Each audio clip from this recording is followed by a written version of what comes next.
أعوذ بالله من الشيطان الرجيم. بسم الله الرحمن الرحيم. تبارك الذي بيده الملك وهو على كل شيء قدير.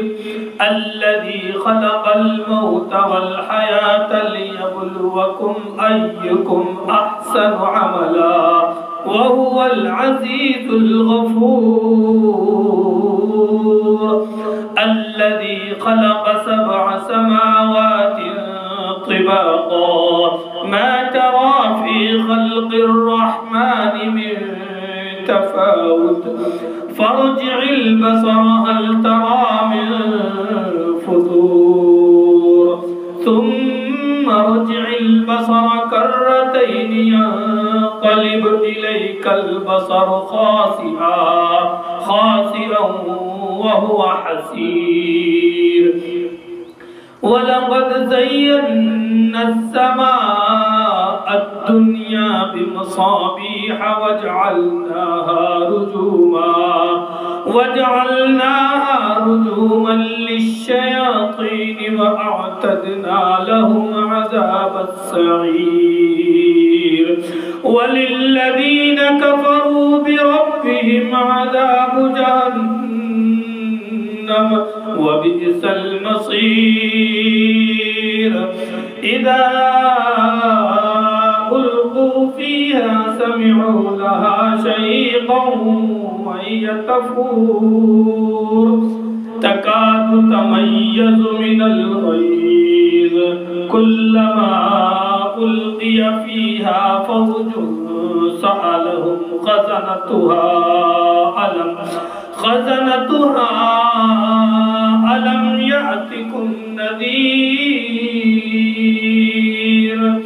قالوا بلى قد جاءنا نذير فكذبنا وقلنا ما نزل الله من شيء إن أنتم إلا في ضلال كبير.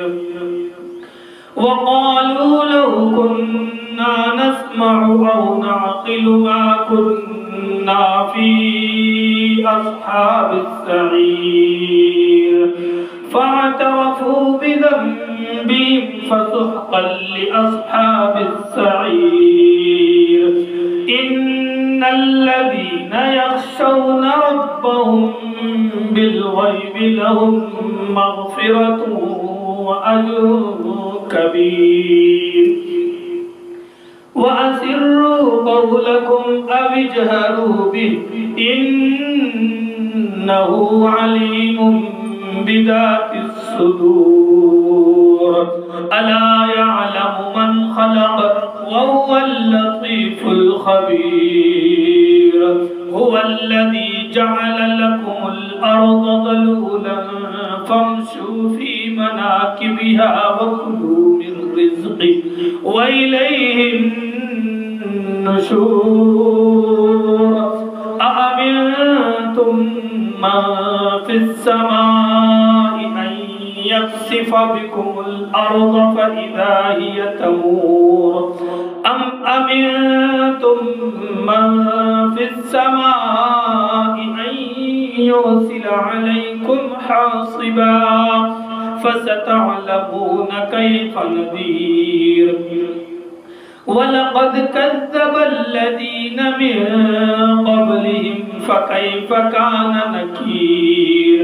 أولم يروا إلى الطير فوقهم صافات ويقبضن ما يمسكهن إلا الرحمن إنه بكل شيء بصير. أمن هذا الذي هو جند لكم ينصركم من دون الرحمن إن الكافرون إلا في غرور.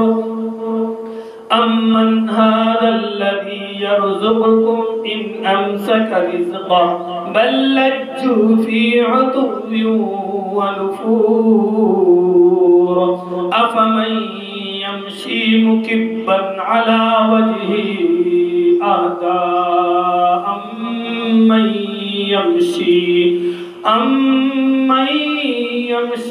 سويا على صراط مستقيم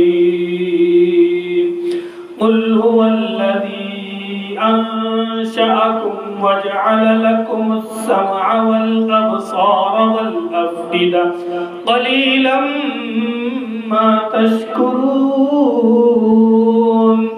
قل هو الذي ذرأكم في الأرض وإليه تحشرون ويقولون متى هذا الوعد إن كنتم صادقين قل إنما العلم عند الله وإنما أنا نذير مبين فلما رأوه زلفة سيئت وجوه الذين كفروا وقيل هذا الذي كنتم به تدعون قل أرأيتم إن أهلكني الله ومن معي أو رحمنا فمن يجير الكافرين من عذاب أليم قل هو الرحمن آمنا به وعليه توكلنا فستعلمون من هو في ضلال مبين قل أرأيتم إن أصبح ماؤكم غورا فمن يأتيكم بماء معين صدق الله العظيم.